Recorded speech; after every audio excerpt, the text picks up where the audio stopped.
6h53 vendredi, le hall de BFM TV est quasiment vide. Sur ces images, un des journalistes de la rédaction arrive pour prendre son service. Dans les secondes qui suivent, un individu armé entre dans les locaux d'un palan et décidé, après avoir passé une vingtaine de minutes à l'extérieur, à attendre patiemment.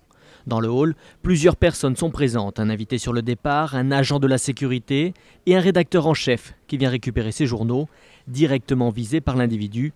Philippe Antoine fait un pas en arrière. La scène ne dure que quelques secondes. L'homme a tout juste le temps de tenter de tirer et de s'enfuir, laissant 2 balles au sol derrière lui. Cet homme, moi je n'ai pas entendu d'armement de son fusil. Il a vraisemblablement laissé 2 cartouches tomber par terre, puis il s'est retourné et il est reparti. Soit il a essayé de tirer et l'arme s'est enrayée, première hypothèse, soit deuxième hypothèse qui, à mon avis, est la plus vraisemblable. Il n'a pas essayé de tirer, mais il a laissé tomber les 2 cartouches pour montrer qu'il en était capable. L'homme, probablement âgé de 30 à 40 ans, est vêtu d'un manteau noir sans manches, d'un sweatshirt vert, d'une casquette, d'un pantalon gris, de baskets vertes et de gants.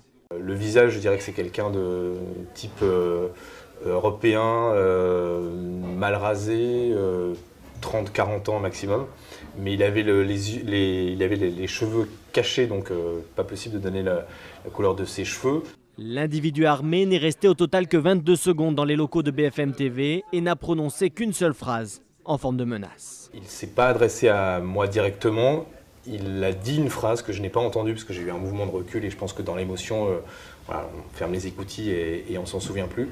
Le gardien qui était juste à côté de moi a entendu « La prochaine fois, je ne vous louperai pas ». Une fois le message passé, l'individu s'enfuit d'un pas décidé avant de partir en courant dans une rue étroite et sombre. Il est alors tout juste 6h54.